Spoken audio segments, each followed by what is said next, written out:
ആധുനിക ഫുട്ബോളിലെ ഒരു വലിയ താരകം തന്നെയാണ് എംബാപ്പെ, കിലിയൻ എംബാപ്പെ. പക്ഷേ ഈ കഴിഞ്ഞ ആഴ്ച എംബാപ്പയ്ക്കെതിരായിട്ട് വന്ന ഒരു പോസ്റ്റിന് കിട്ടിയ പ്രതികരണം ഏതാണ്ട് 33 മില്യൺ ആണ്. അതായത് എംബാപ്പെ ഔട്ട് എന്നുള്ള രീതിയിലുള്ള അതായത് ഇത്രയും വലിയ ഒരു ആവേശമായി മാറുന്ന ഒരു കളിക്കാരനെതിരെ അതിന്റെ ഫാൻ ബേസ് തന്നെ ഭയങ്കരമായിട്ട് എതിർത്ത് വരുന്ന ഒരു സിറ്റുവേഷൻ എങ്ങനെയാണ് ഉണ്ടായത്?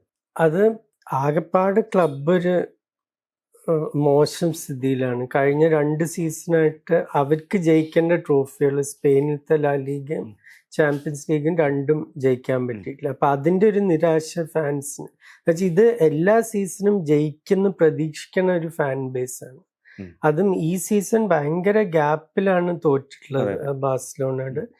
ചാമ്പ്യൻസ് ലീഗിലും സാമാന്യം മോശമായിട്ട് തന്നെ, ആർക്കും പറയാൻ പറ്റില്ല നിങ്ങൾ ബയർൻ്റെ നല്ല ടീമായിരുന്നു ആ ക്വാർട്ടർ ഫൈനലിൽ. അപ്പൊ ആ ഒരു നിരാശ തീർച്ചയായിട്ടും അവർ കാണുന്നത്.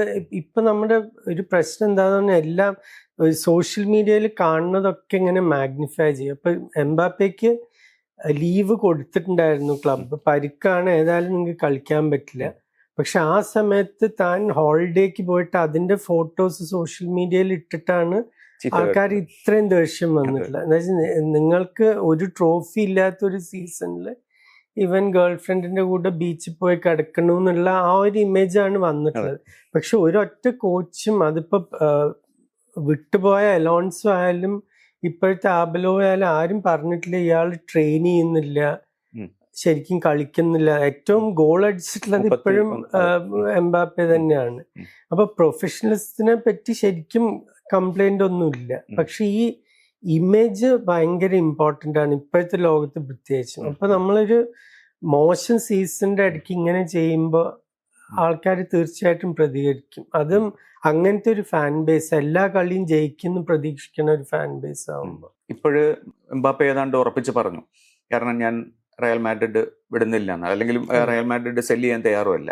പക്ഷെ എന്നാൽ പോലും കുറെ അധികം ഇങ്ങനെയുള്ള മാറ്റത്തെക്കുറിച്ച് എഴുതുന്ന കോളങ്ങളിലൊക്കെ മാഞ്ചസ്റ്റർ സിറ്റിയിലേക്ക്, യുണൈറ്റഡിലേക്ക്, ചെൽസിയിലേക്കൊക്കെ പോകുന്നൊക്കെ ഒരു സാധ്യതയില്ല.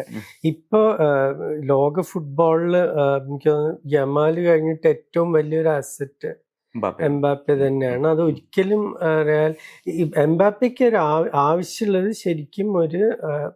ശരിക്കും പവറുള്ള ഒരു കോച്ച്. നമ്മള് അലോൺസോന്റെ കാര്യം, ചെൽസിയിലേക്ക് അലോൺസോ പോണ കാര്യം പറഞ്ഞു, അവിടെ എല്ലാം മാറ്റിമറിക്കാൻ പോവാണ് അലോൺസോ.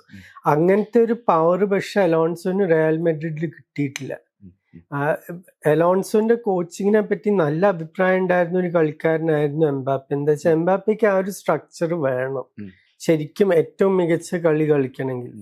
അപ്പൊ എനിക്ക് തോന്നുന്നു ഇനിയിപ്പോ ഏകദേശം ഉറപ്പാണ്, ഇപ്പൊ പോർച്ചുഗീസ് സീസൺ കഴിഞ്ഞു, ഇനി ഒരു 10 ദിവസത്തെ ഗ്യാപ്പിനുള്ളിൽ റയൽ മാഡ്രിഡ് ഹോസെ മൊറീനിയോനെ കൊണ്ടുവരികയാണെങ്കിൽ 3 മില്യൺ യൂറോ മാത്രം കൊടുത്താൽ മതി റിലീസ് ക്ലോസ് ആയിട്ട്. ഈ 10 ദിവസം സമയം മാത്രമുണ്ട്. ഹോസെ മൊറീനിയോനെ പോലത്തെ ഒരു കോച്ച് വന്നു കഴിഞ്ഞാൽ അവിടെ ഇപ്പൊ ഉള്ള പകുതി പ്രശ്നങ്ങളും തീരും. എന്താ വെച്ചാൽ ഒരു കളിക്കാരനും കുരുത്തക്കേട് കാണിച്ച അപ്പ ഔട്ടാണ്. ക്രിസ്ത്യാനോ റൊണാൾഡോനോട് വരെ പറഞ്ഞ കോച്ചാണ്, നീ ഓടിയില്ലേ ഞാൻ നിന്നെ ബെഞ്ചിലിരുത്തി.